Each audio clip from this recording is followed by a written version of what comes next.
D boss ಅವರ ಮನೆಯಲ್ಲಿ ನನ್ನ ಪ್ರಕಾರ ಈಗ ಸಂಕ್ರಾಂತಿ ನಡೀತಾ ಇರುತ್ತೆ, ಹಂಗಾಗಿ ಅಭಿಮಾನಿಗಳೆಲ್ಲ ಕಾಯ್ಕೊಂಡಿದ್ದಾರೆ.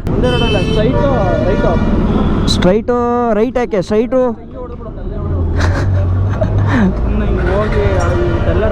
ಹೌದಾ ಬಾಂಗಾರೆ.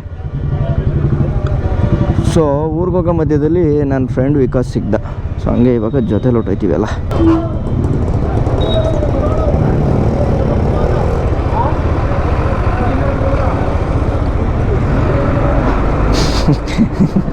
ಕಂಡಕ್ಟರ್ ಲುಕ್ಕೇ ಒಳ್ಳೆ ಚೆನ್ನಾಗಿತ್ತು. ನಮ್ಮಲ್ಲಿ ಜನ ಏನು ಅಂದರೆ ನಮ್ಮ ಜನಕ್ಕೆ ಅಷ್ಟು ಗೊತ್ತಾಗಲ್ಲ. ಈ ಬಸ್ ಬಾ ಏನೇ ಬಾ ಹಂಗೆ ನಿಂತ್ಕೊತಿರ್ತಾರೆ. ಬಸ್ ಸ್ಟ್ಯಾಂಡ್ ಆದಮೇಲೆ ಒಂದು ಸಲನೂ ಒಳಗಡೆ ಹೋಗಿಲ್ಲ ನಾನು. ಎಲ್ಲಿ ಬಸ್ಸನ್ನು ಉಪಯೋಗನೇ ಮಾಡಿಲ್ವಲ್ಲ ಊರಿಗೆ ಬರೋ ಟೈಮಲ್ಲಿ. ಬಟ್ ಚೆನ್ನಾಗಿ ಕಾಣಿಸ್ತಾ ಇದೆ ಹೊರಗಡೆಯಿಂದ. ಬಟ್ ಕ್ವಾಲಿಟಿ ಏನು ಅಂತ ಗೊತ್ತಿಲ್ಲ. ಪ್ರೈವೇಟ್ ಬಸ್ಸು ಮತ್ತು ಗೌರ್ನಮೆಂಟ್ ಬಸ್ಸು ಎರಡೂ ಒಂದೇ ಕಡೆ. ಯೂಶ್ವಲಿ ಪ್ರೈವೇಟ್ ಬಸ್ ಇರೋಲ್ಲ ಅಲ್ವಾ ಗೌರ್ಮೆಂಟ್ ಬಸ್ ಇರೋ ಕಡೆ. ಆದರೆ ಇಲ್ಲಿ ಹಂಗೆ ನಡೆದಿಲ್ಲ. ಇಲ್ಲಿ ಏನೋ ಒಂದು ಸ್ವಲ್ಪ ತಕರಾರುಗಳೆಲ್ಲ ಆಗಿ ಎರಡೂ ಒಂದೇ ಕಡೆ ನಿಲ್ಸ್ಕೊಳ್ಳಂಗೆ ಫೈನಲ್ ಆಗಿದೆ ಮಾತುಕತೆ.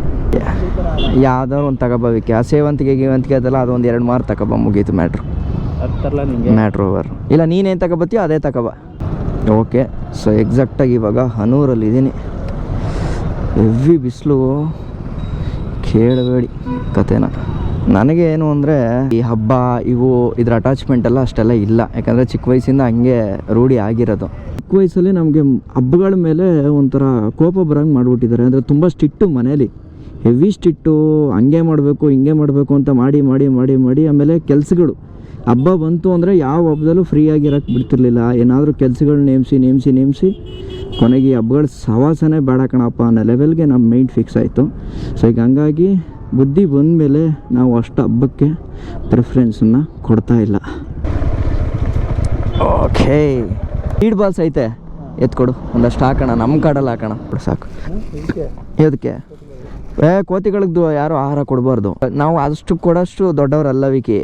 ನೋಡು ಅದನ್ನ ಕೊಟ್ಟು ನೋಡು ಅವು ಸೋಮಾರಿಯಾಗಿ ಹೆಂಗೆ ವೀಕ್ ಆಗೈತೆ ನೋಡೋದು. ಸ್ವೀಟ್ಸ್ ಅಲ್ವಾ, ಸ್ವೀಟ್ಸ್ ತಿಂದಮೇಲೆ ಕಹಿ ತಿನ್ನಲ್ಲ ಅವು. ಇದನ್ನಂತ ಇದು ಸ್ವೀಟ್ ಅಲ್ಲ, ಇದು ಸ್ವೀಟ್ ಬಾಲ್ಸ್, ಅದು ಮಣ್ಣು. ಅವು ಏನಾದ್ರು ತಿನ್ನಕ್ಕೆ ಕೊಡ್ತಾರೆ ಏನೋ ಥರ. ನಮ್ಮ ಹತ್ರ ಇಲ್ಲ. ಪಕ್ಕ ಅದೇ ಏಮಲ್ಲಿ ಹೋಯ್ತಾರೆ ಅವು ಪಕ್ಕ. ಇಲ್ಲಿ ಹಾಕಿದ್ರೆ ಗ್ಯಾರಂಟಿ ಬರುತ್ತೆ ಒಂದಷ್ಟು ಮರ. ನೋಡಲ್ಲಿ ಅದು ತಿನ್ನೋಕ್ಕೆ, ಅದು ತಿನ್ನೋದಲ್ಲ ಹಾಕೊಂಡು ಬಿಡ್ರೋ. ತಿನ್ನೋದಲ್ಲ ಕಣ ಅದು. ಸೀಡ್ ಬಾಲ್ಸ್ ಏನಿತ್ತು ಅದನ್ನು ನಮ್ಮ ಕಾಡಲ್ಲಿ ಹಾಕಿದ್ದೀನಿ. ನೋಡೋಣ ಎಷ್ಟು ಬರ್ಬೋದು ಅಂತ ಗೊತ್ತಿಲ್ಲ. ನೋಡು ಪಾಪ ಅವಾಗ ಸೋಮಾರಿ ಮಾಡಿಬಿಟ್ಟವ್ರೆ ಅವ್ರನ್ನ. ನನಗೆ ತೋರಿಸ್ತಿರೋದಾ ಗಿಫ್ಟು. ಅದು ನನ್ನ ವೇಷಭೂಷಣ ನೋಡ್ಕೊಂಡು ಅವೇ ಎದ್ರಕೋಯ್ತಾವೆ. ಅದು ಬರೀ ಬೀಜ ತಗೊಂಡೋಗಿ ಎಸಿ ಬದಲಾಗ್ಬೋದು. ಆದರೆ ನಮ್ಮೂರು ರೋಡ್ ಮಾತ್ರ ಯಾವುದೇ ಕಾರಣಕ್ಕೂ ಬದಲಾಗಲ್ಲ. ಇನ್ನೂ ಎಷ್ಟು ವರ್ಷ ಅಂತ ಗೊತ್ತಿಲ್ಲ. ನಾವು ಕಾಯ್ತಾನೇ ಇದ್ದೀವಿ. ಕಾಯ್ತಾನೆ ನಮ್ಮ ಆಯುಸು ಮುಗಿದೋಯ್ತಾ ಇದೆ. ನಾನು ಚಡ್ಡಿ ಹಾಕಕ್ಕೆ ಬರ್ತಿರ್ಲಿಲ್ಲ ನೋಡಿ. ಆವಾಗಿಂದನೂ ಹಿಂಗೆ ಇದೆ ರೋಡಿದು. ಯಪ್ಪ ದೇವ್ರೆ. ನಮ್ಮ ಜನ, ನಮ್ಮ ಪ್ರಜಾಪ್ರಭುತ್ವ ವ್ಯವಸ್ಥೆ, ಇಲ್ಲಿನ ಆಡಳಿತ ಎಷ್ಟು ಚೆನ್ನಾಗಿದೆ ಅಂತ ನೋಡ್ಕೊಂಬಿಡಿ. ಅವಮಾನ ಆಗುತ್ತೆ ನನಗೆ ಪ್ರತಿ ಸಲ ಈ ರೋಡನ್ನು ತೋರಿಸ್ಬೇಕಾದ್ರೆ. ನಮಸ್ತೆ, ಆರಾಮಾ? ಒಂದೇ ನಿಮಿಷ. ಇಲ್ಲ ಸದ್ಯಕ್ಕೆ ಪಾಸ್. ಬಾಯ್, ಹುಷಾರು, ಟೇಕ್ ಕೇರ್.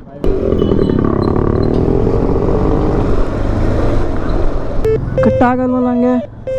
ಅದು ಕಟ್ಟಾಗಿರೋದಾ? ಓಕೆ.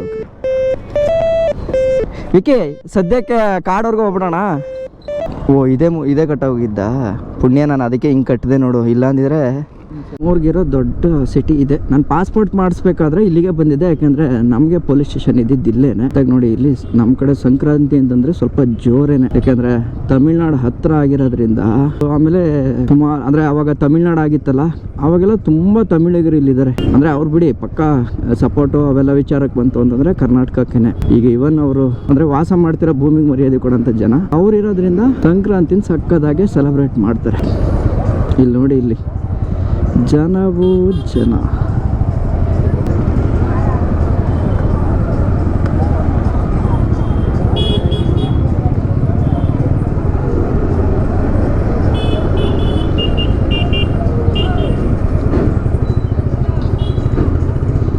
ಕಬ್ಬುಗಳು ನೋಡಿ ಯಾವ ಲೆವೆಲ್ಗೆ ಅಂತ.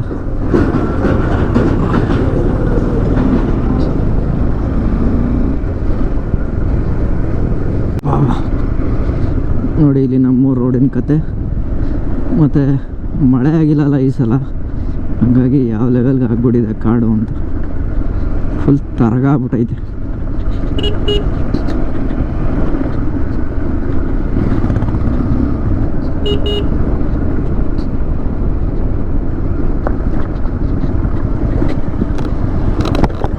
ಡ್ರೋನ್ ಹಾರಿಸ್ಬಿಟ್ಟು ಹೋಗೋಣವಾ? ಡ್ರೋನ್ ಹಾರ್ಸವ ಇಲ್ಲಿ ಕಾಡಲ್ಲೇ? ಹಾಂ ಬಾ, ಡ್ರೋನ್ ಹಾರ್ಸೋಣ ಹಂಗಾರೆ. ಸೊ ಇವತ್ತೇ ಫಸ್ಟ್ ಟೈಮು ಇಲ್ಲಿ ಡ್ರೋನ್ ಹಾರಿಸ್ಬೇಕು ಅಂತ ಅನ್ಸಿರೋದು ನನಗೆ. ನೋಡೋಣ.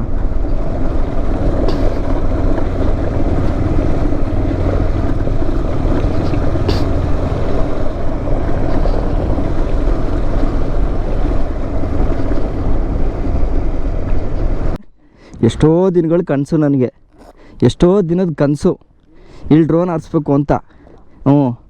ಕಣಿವೆ ಬಸಪ್ಪನ್ನ. ಆದರೆ ಒಬ್ಬನೇ ಬರ್ತಿದ್ದಲ್ವ ಜಾಸ್ತಿ, ಹಂಗಾಗಿ ತಲೆ ಕೆಡ್ಸ್ಕೊಳಕ್ಕೆ ಹೋಯ್ತಿಲ್ಲ. ಏನು ತೊಂದರೆ ಇಲ್ಲಲ್ಲ ಒಂದು 1/4 ಗಂಟೆ?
ಡ್ರೋನ್ ಶಾಟ್ಸ್ ಎಲ್ಲ ಮುಗಿಸ್ಕೊಂಡ್ವಿ. ನೀವು ನೋಡಿದ್ದೀರಾ, ಏನಂದರೆ ಏನಿಲ್ಲ, ಬೆರಗಾಡು ಇವಾಗಂತೂ. ಆ್ಯಕ್ಚುಲಿ ಡ್ರೋನು ಯಾಕೋ ಜಾಸ್ತಿ ದೂರನೂ ಹೋಗಲಿಲ್ಲ.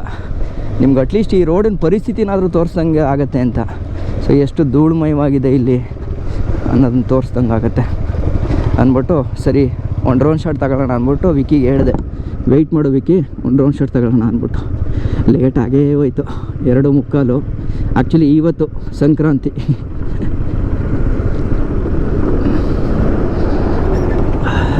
ಇದೇ ಫಸ್ಟ್ ಅನ್ಕೋತೀನಿ ಈ ಟೈಮಲ್ಲಿ ನಾವು ಇಲ್ಲಿಂದ ಹೊರಡ್ತಾ ಇರೋದು.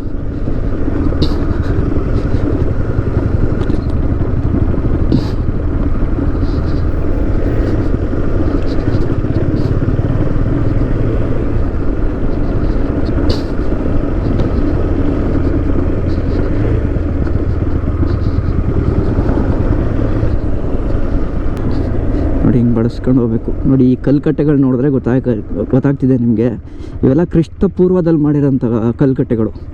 ಈ ಲೆಫ್ಟಲ್ಲಿ ನೋಡ್ತಾ ಇದ್ದೀರಲ್ಲ, ಅದು ಯಾವಾಗಲೇ ಕ್ರಿಸ್ತ ಪೂರ್ವ ಅಂದರೆ ಒಂದು 5,000 ವರ್ಷಗಳ ಇತಿಹಾಸದ ಇರೋಂಥ ಕಲ್ಲುಗಳು ಇವೆಲ್ಲ. ಬೇಕಾದ್ರೆ ಶಾಸನಗಳನ್ನ ಕೂಡ ಹುಡುಕ್ಬೋದು. ಆವಾಗಿಂದ ನಾವು ಈ ಶಾಸನಗಳನ್ನ ಏನು ಮಾಡೋದು ಬೇಡ ಅಂತಂದ್ಬಿಟ್ಟು ನಮ್ಮ ಕಡೆ ರೋಡು ಅನ್ನೋದನ್ನ ಮಾಡೋಕ್ಕೆ ಹೋಗಿಲ್ಲ. ಯಾಕಂದರೆ ರೋಡ್ ಮಾಡಿದ್ರೆ ಈ ಶಾಸನಗಳೆಲ್ಲ ಕಿತ್ತಾಕ್ಬೇಕಾಗತ್ತಲ್ಲ. ಸೊ ಹಂಗಾಗಿ ನಮ್ಮ ಪೂರ್ವಜರು ಮಾಡಿಕೊಟ್ಟಿರೋಂಥ ಶಾಸನಗಳು ಹೋಗಬಾರ್ದು ಅನ್ನೋ ಉದ್ದೇಶಕ್ಕೆ ಇಲ್ಲಿ ನಮ್ಮ ರಾಜಕೀಯ ವ್ಯಕ್ತಿಗಳಾಗಿರ್ಬೋದು ಅಥವಾ ಸೋ ಕಾಲ್ಡ್ ಇದನ್ನು ಯಾರ್ಯಾರು ಅಭಿವೃದ್ಧಿ ಮಾಡಬೇಕೋ ಅವರೆಲ್ಲ ನಿಗಾ ವಹಿಸ್ತಾ ಇದ್ದಾರೆ ಪಾಪ. ಅದಕ್ಕೆ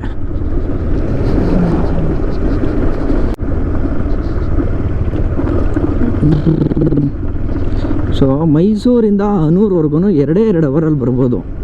ಆದರೆ ಹನೂರಿಂದ ನಮ್ಮೂರಿಗೆ ಹೋಗೋದಿದೆಯಲ್ಲ, ಮಿನಿಮಮ್ ಅಂದರೂ 1.5 ಅವರ್ ಬೇಕು.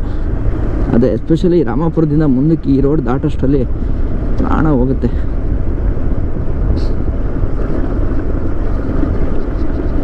ಅಡ್ವೆಂಚರ್ ಗಾಡಿ ಇಟ್ಕೊಂಡಿರೋರಿಗೆ ಹೆಂಗೋ ಆಫ್ ರೋಡ್ ಫೀಲ್ ಆಗುತ್ತೆ.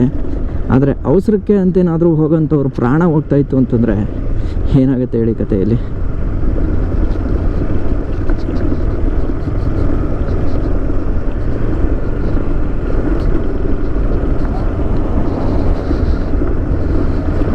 ಇನ್ನೊಂದು, ಈ ವರ್ಷ ನಮ್ಮೂರಲ್ಲಿ ಮುನಿ ಹಬ್ಬ ನಡೀತಾ ಇದೆ. ಅಂದರೆ ನಮ್ಮೂರ ಹತ್ತಿರದಲ್ಲಿ ಮುನಿ ಜಾತ್ರೆ ನಡೀತಾ ಇದೆ. ನಾನು ನಿಮಗೊಂದು ಬ್ಲಾಗಲ್ಲಿ ನೀವು ನೋಡಿರ್ತೀರ ಅನಿಸುತ್ತೆ. ಕೂಡ್ಲೂರು ಮುನೇಶ್ವರ ದೇವಸ್ಥಾನ ಅಂತಂದ್ಬಿಟ್ಟು ಒಂದು ದೇವಸ್ಥಾನ ತೋರಿಸಿದ್ದೆ. ಅದು ವರ್ಷಕ್ಕೆ 3 ವರ್ಷಕ್ಕೆ ಒಂದು ಸಲ ಜಾತ್ರೆ ನಡೆಯುವಂಥದ್ದು. ಸಿಕ್ಕಾಪಟ್ಟೆ ಜನ ಸೇರ್ತಾರೆ. ಸೊ ಆ ಜಾತ್ರೆಯ ನೋಡೋಣ. ಆದರೆ ಆ ಜಾತ್ರೆಯಲ್ಲೂ ಇರೋಣ ಅಂತ ಅಂದ್ಕೊಂಡಿದ್ದೀನಿ. ಇನ್ನು 2 ದಿನ ಟೈಮ್ ಇದೆ.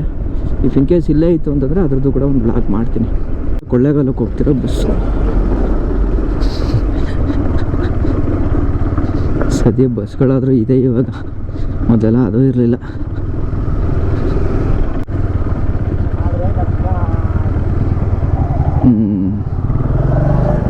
ನಾಲ್ ರೋಡು ಅಂದ್ಬಿಟ್ಟು ನಿಮಗೆ ಬರೀ ನೈಟ್ ಟೈಮಲ್ಲೇ ತೋರಿಸ್ತಾ ಇದ್ದೆ.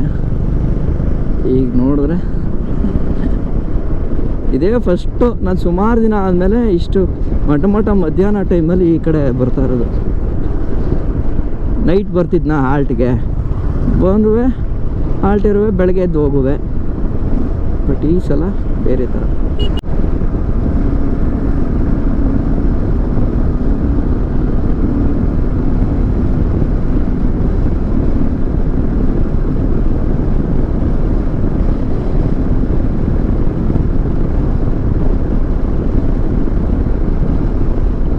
ಈ ರೋಡು ಸ್ವಲ್ಪ ದೂರಕ್ಕಷ್ಟೇ ಚೆನ್ನಾಗಿರೋದು, ಫುಲ್ ಚೆನ್ನಾಗಿದೆ ಅಂತ ಅನ್ಕೊಂಬಿಡಿ. ಮತ್ತು ಅದೇ ಬಂಡವಾಳ. ಮತ್ತು ಇದೊಂದು ಬೆಂಡಿದೆ ನಮ್ಮಲ್ಲಿ, ದ ಮೋಸ್ಟ್ ಫೇಮಸ್ ಬೆಂಡಿದು. ಸುಮಾರು ಆಕ್ಸಿಡೆಂಟ್ಗಳಾಗಿರೋದಾಗಿರ್ಬೋದು, ಅಥವಾ ನೈಟ್ ಟೈಮಲ್ಲಿ ಇಲ್ಲಿ ಬರಬೇಕಾದ್ರೂ ಒಂದು ಸ್ವಲ್ಪ ಹೆದರ್ತಾರೆ. ಎಸ್ ಬೆಂಡ್ ಹತ್ರ ಹುಷಾರಾಗಿ ಹೋಗು ಅಂತಲೇ ಹೇಳಿ ಕಳಿಸೋದು ಯಾರೇ ಮನೆಯಿಂದ ಹೊರಟ್ರು. ಬಟ್ ಇಲ್ಲೇ ಕಣಿವೆ ಬಸಪ್ಪ ದೇವಸ್ಥಾನ ಅಂತಲೂ ಇದೆ. ಅದೊಂದು ಅಭಯ ನಮಗೆ. ಆ ದೇವಸ್ಥಾನ ಇರೋದ್ರಿಂದ ಈ ರೋಡಲ್ಲಿ ನಮಗೆ ಕಾವಲು ಅನ್ನೋದು ಒಂದು ನಂಬಿಕೆ ನಮಗೆ. ನೋಡಿ ಇಲ್ಲಿ ಇದೆಯಲ್ಲ ಕಣಿವೆ ಬಸಪ್ಪ, ಇದೇನೇ ನಮಗೆ ಒಂಥರ ಅಭಯ ಈ ರೋಡಲ್ಲಿ. ಕಣಿವೆ ಅಂತಂದರೆ ಅದೇ ಹಿಂಗೆ ಟರ್ನ್ ಆಗುತ್ತಲ್ಲ, ಅದನ್ನು ಕಣಿವೆ ಅಂತ ಕರೀತಾರೆ. ಬಸಪ್ಪ ಅಂತಂದರೆ ದೇವರು, ಬಸವ. ಕಡೆ ತಮಿಳ್ನಾಡು, ಈ ಕಡೆ ಕರ್ನಾಟಕ. ಇಲ್ಲಿ ಮಧ್ಯದಲ್ಲಿ ಒಂದು ಹಳ್ಳ ಹರಿಯುತ್ತೆ, ಅದೇ ನಮ್ಮೂರಿನ ವಿಭಜಕ.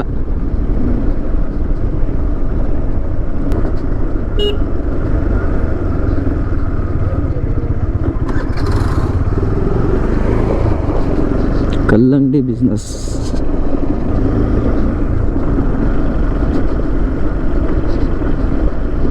ಇಲ್ಲಿ ಆಲ್ಮೋಸ್ಟು ತಮಿಳವ್ರು ಜಾಸ್ತಿ. ಅಂದರೆ ಆ ಕಾಲದಿಂದ ಇಲ್ಲೇ ನೆಲೆ ಊರಿರ್ತಕ್ಕಂಥ ತಮಿಳು ಕನ್ನಡಿಗರು. ನಿಮ್ಗೆ ಇಲ್ಲಿ ಬರ್ತಿದ್ದಂಗೆ ಒಂಥರ ಬೇರೆ ಪ್ರಪಂಚ ನೋಡ್ಬೋದು. ಊರಿಗೆ ಬಂದಿದ್ದೀನಿ, ನಾನು ಕರ್ನಾಟಕದಲ್ಲೇ ಇದ್ದೀನಾ ಅಥವಾ ತಮಿಳ್ನಾಡಲ್ಲಿ ಇದ್ದೀನಾ ಅಂತ ಕನ್ಫ್ಯೂಸ್ ಆಗುತ್ತೆ ನಿಮಗೆ. ಏಕೆಂದರೆ ಒಂದು ಸ್ವಲ್ಪ ಶೈಲಿ ಎಲ್ಲ ಹಂಗೆ ಇದೆ ಇಲ್ಲಿ, ಜೀವನ ಶೈಲಿ ಆಗಿರ್ಬೋದು ಅಥವಾ ಮಾತುಕತೆ ಅವೆಲ್ಲ. ಆದರೆ ಎಲ್ಲಿ ಊರುಗಳ ಹೆಸರು ಮತ್ತು ಇದೆಲ್ಲ ಬೋರ್ಡು ಕನ್ನಡದಲ್ಲಿರುತ್ತೋ ಆವಾಗ ನಿಮಗೆ ಕನ್ಫರ್ಮ್ ಆಗುತ್ತೆ, ಓಕೆ ನಾನಿನ್ನ ಕರ್ನಾಟಕದಲ್ಲೇ ಇದ್ದೀನಿ ಅಂತ. ಇನ್ನು ನಮ್ಮ ಕಡೆಗೆ ಹೋದರೆ ಅಲ್ಲಿ ಕನ್ನಡದವರೇ ಜಾಸ್ತಿ.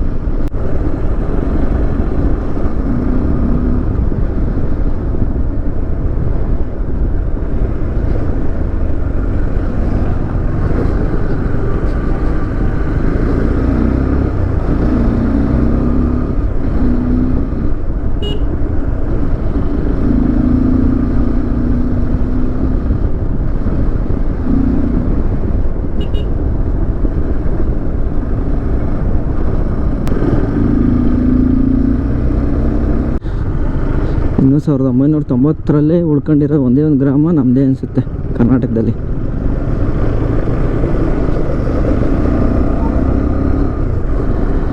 ಮಾತ್ರ ಲಾಡ್ಜ್ ಒಂದು ಚೆನ್ನಾಗಿ ಕಟ್ಟಿದ್ದಾರೆ. ಸರ್ ಯಾರು ಸರ್ ನೀವು? ಸರ್ ಯಾರು ನೀವು? ಈಗ ಬಂದವಿಕೆ? ನಾನು ಇವಾಗ ಬಂದೆ.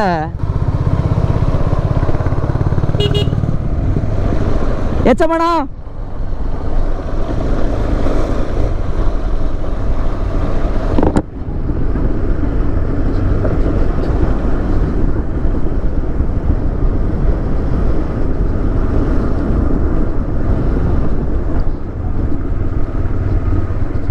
ಓಹೋ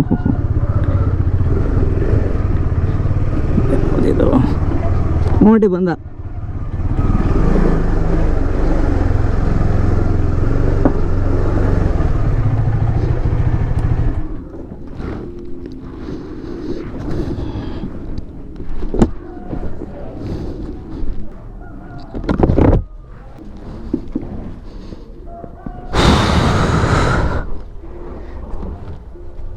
ಇದೆ ನೋಡಿ ನಮ್ಮ ಮನೆ.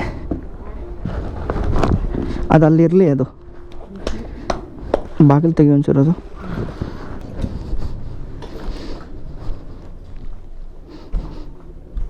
ಯಾಕೆ ಬೆಳಕಿಲ್ವಾ?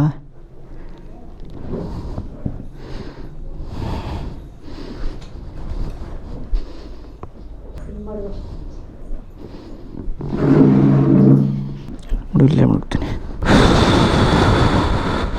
ಬಿಸಿ ನೀರು ಬೇಡ ನನಗೆ. ಸ್ನಾನ ಮಾಡ್ಕೊಂಡಿವ್ನಿ, ಸುಮ್ಮನೆ ಬೋಳ ಅಂತ ಬಿಟ್ಕೊಳಕ್ಕಷ್ಟೆ.